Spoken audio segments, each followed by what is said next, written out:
Hi hello नमस्कार, मी धनश्री. आपल्या सर्वांचं गावातील मी शहरातील ती या यूट्यूब चॅनलवरती मनापासून स्वागत करत आहे. मी आज आपल्या शेतामध्ये आले होते. मुलांना आता उन्हाळ्याच्या सुट्ट्या लागलेल्या आहेत आणि त्यांना घरी खूप बोर होत होतं, पण आलेलो आहोत. त्याचबरोबर आपल्या शेतामध्ये कांदा काढणी चालू आहे. पण सध्या मार्केटमध्ये कांद्याचा भाव हा खूप कमी आहे. या आपल्या कांद्याचं पूर्ण पात जळून गेलेलं आहे, कारण की कांदे काढायला लवकर बाया मिळाल्या नाहीत. आणि तुम्ही कलर पाहू शकता, साईज देखील पाहू शकता. आपला कांदा कसा आहे, इकडे पहा, तिकडे पण लोक कांदा काढत आहेत.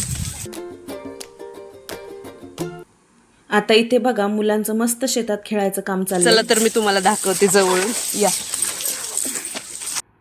आता बऱ्याच ताईंना तर माहितीच असेल, पण ज्यांना माहिती नाही त्यांच्यासाठी सांगते की असं कांदा उपटला जातो आणि उपटून मग त्याला काटतात म्हणजे पुढचं पातवान आणि पाठीमागचा भाग काढून टाकतात. आणि काही मजूर कसं करतात की एकदमच सकाळचा दिवसभरासाठी लागणारा कांदा उपटून ठेवतात आणि मग दिवसभर काढतात, कारण सकाळी सकाळी कांदा खूप पटपट उपटला जातो.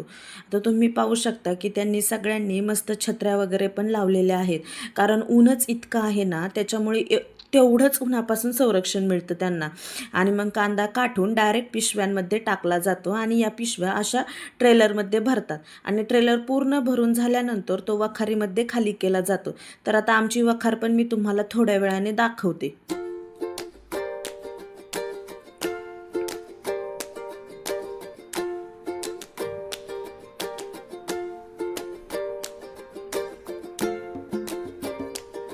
आता आपण झाडू काढण्यासाठी नारळाची फांदी तोडूया. म्हटलं तेवढंच आपलं बसल्या बसल्या एक हे पण काम होऊन जाईल. तसं पण आमचा घरचा झाडू खराब झालं होता आणि आम्ही नेहमी असंच झाडू बनवतो. झाडू म्हणजे अंगण झाडायचं, तर आमच्याकडे त्याला खराटा म्हणतात. तुमच्याकडे काय म्हणतात मला नक्की सांगा. आमच्याकडे नारळाच्या पानांपासून घरीच बनवला जातो. आम्ही कधीच तो विकत नाही आणत. आणि आता झाडू बनवण्यासाठी 1-2 नारळाची पानं मी तोडून घेतलेली आहेत. आता नारळाच्या पानाच्या कडेचा भाग सोडायचा आणि मधली ही जी कडक काठी असते ना, तर ती बरोबर अशी काढून घ्यायची. आता मी आणि माझ्या सासूबाई आम्ही दोघी मिळून झाडू बनवत आहोत.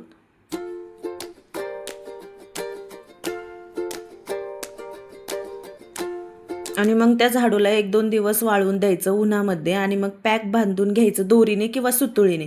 आणि पुढचं जे असतं ना कोवळा भाग, तर तो तोडून काढायचा म्हणजे व्यवस्थित झाडता येतं. तर आता मुलं पण आम्हाला इथं मदत करायला आलेली आहेत बघा. काढलं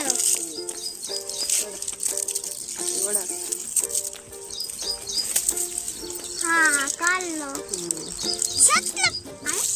छत्रपती शिवाजी महाराज की जय. आई काढलं लाव दे.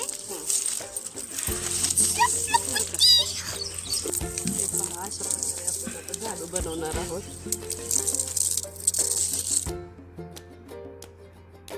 तर चला, आता झाला आपला खराटा बनवून. आता कैरीचं लोणचं बनवूया. तर हे आमचं आंब्याचं झाड आहे, त्याचंच आता मी कैरी तोडून घेणार आहे. आणि तुम्ही पण पाहू शकता की किती कैऱ्या लागलेल्या आहेत त्याला. तरी पण आता कसं रानात मजूर वगैरे असल्यानंतर ते तोडतातच, त्यामुळे थोड्याफार कमी दिसत ही आहे. आहे आपल्या शेतातील आंब्याची कैरी. आपण त्याचं आता चटपटीत लोणचं, इन्स्टंट लोणचं बनवूया. आता आपण ही कैरी पहिल्यांदा धुवून घेऊया.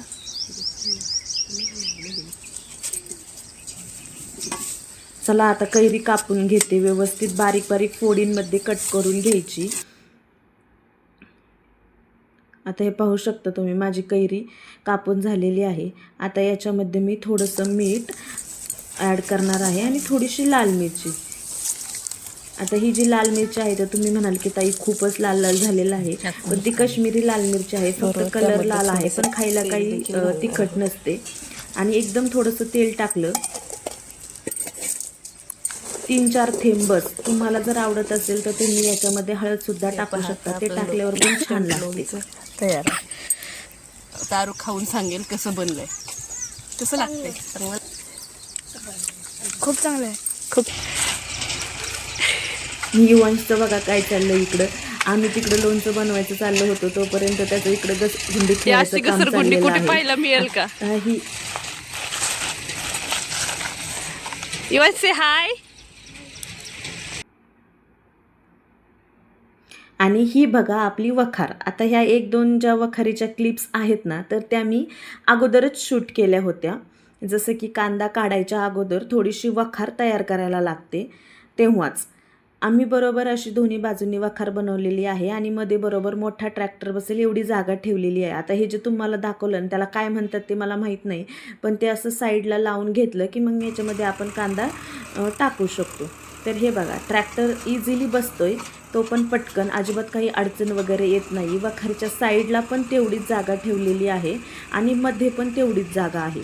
आता ते ट्रॅक्टर व्यवस्थित कट टू कट लावून घेतात, म्हणजे त्यांना पिशव्या ओतायला जरा इझी जातं. आता मी तुम्हाला दाखवते की कसं कांदे वखारीमध्ये टाकला जातो ते. तर चला बघू आपण.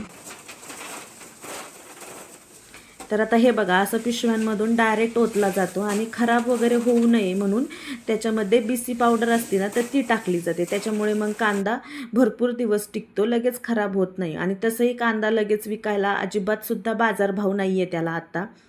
आणि ह्या बघा आपल्या शेतातल्या मुगाच्या शेंगा आहेत, तर आता ह्या पण थोड्या दिवसांनी वाळल्या की तोडायला येतील. आणि जेवढ्या रानातला कांदा काढून झालेला आहे तेवढं रान नांगरून टाकलेलं आहे. आणि हे हरभरेसुद्धा ना उपटून ठेवलेले आहेत, वाळवलेलं आहे पूर्ण. एका जागेवर गोळा करून ठेवला आहे, जेणेकरून पाऊस वगैरे जरी आला तरी तो भिजून जाऊ नये. आता याचा पण आता आम्हाला हरभरा बनवायला लागेल. चला आता आम्ही घरी जायला निघतो. काकाने गाडी काढली की मुलं लागली लगेच पळायला. आणि बघा, हा सनसेट पण झालेला आहे आता. आणि किती सुंदर वातावरण झाले शेतातलं. इथेच ब्लॉगची एंडिंग करते. तुम्हाला जर हा व्हिडिओ आवडला असेल तर व्हिडिओला लाईक करा, शेअर करा आणि चॅनलला सबस्क्राईब करायला विसरू नका. चला तर मग भेटूया पुढच्या व्हिडिओमध्ये. तोपर्यंत बाय.